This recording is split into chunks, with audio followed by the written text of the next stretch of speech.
In today's society, cell phone use is extremely common. Who here has a cell phone on them? Right here. People use them all the time and they're extremely helpful in everyday life, helping us stay connected to people and have infinite knowledge at the touch of a button. However, what about when we're driving? Whenever you're just sitting there, bored, waiting for the teacher to get into your class, or waiting for someone to pick you up, or just walking around, we usually have our cell phones on them, or on us, and we're using them. For most people, it's natural to be on your phone a lot, and that's not necessarily a bad thing, but when it puts your own life and other people's lives at stake, it becomes a huge issue. Now, how many people have used their phones when driving? In today's society, that is becoming a bigger and bigger problem. A lot of people are guilty of using their phones, even when you may not like to admit it. It's a tough habit to break, even when you're driving, because we're so acclimated to using our phones all the time.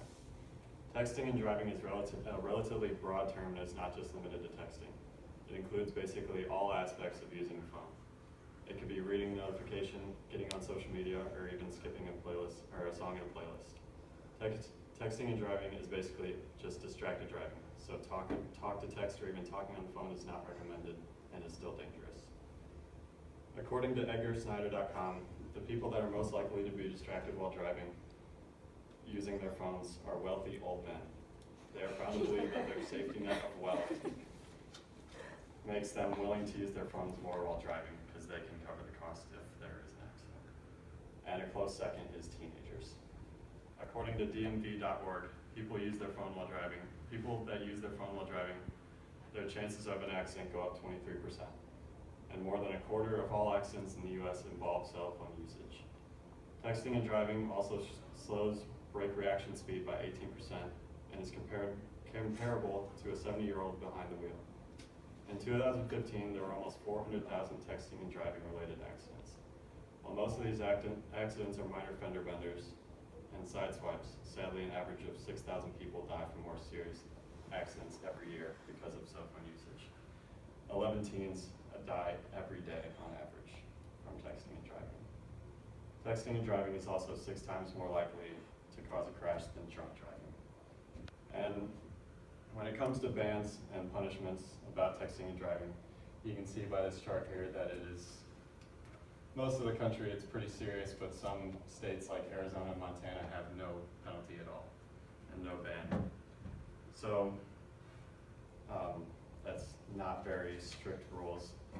And in California, there's only a $20 fine if you were caught texting and driving. And in this little picture right here, to answer a text, it takes on average 4.6 seconds, and at 55 miles per hour, it's equivalent to driving the length of a football field. The people that survive these minor accidents are often taught a lesson of what might have happened. This is usually an eye-opening event, but what about the major accidents? The people who survive these accidents are often left traumatized. Many survivors have PSD and experience the 5 stages of guilt, which is denial, anger, bargaining, depression, and acceptance. The minor accidents and those who have gotten pulled over for being on their phone have to deal with a fine, as we talked about earlier. In Alaska, there is a $10,000 fine and a year in jail. But as I said earlier, California only has a $20 fine. This is not to mention higher insurance rates and damages you have to pay if you do get in an accident. Punishment should be fitting of the crime and certainly more than $20. The brutal reality is that when texting and driving, you put yourself at risk of injury or death, and you are doing the same to others. This means there should be more strict punishments against the issue in order to help hopefully combat it, although it is difficult for police to see texting and driving. I know people will often use their phones no matter what when driving because it's something as simple as just changing the song or just reading a quick text.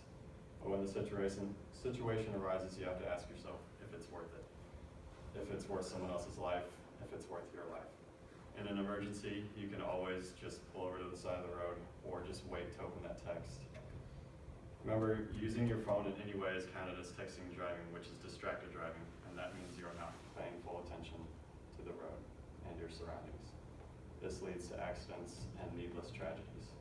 Apple has an app that blocks notifications when you are in your car and driving. That is a safe option for people that struggle to stay off their phones while driving.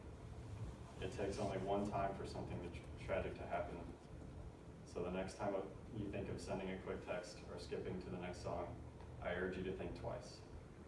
Think if it would be worth it to do it. Think if you could just wait to send the text or change the song. You could be forever changing your life or someone else's. It's better to be safe than sorry and leave your phone alone.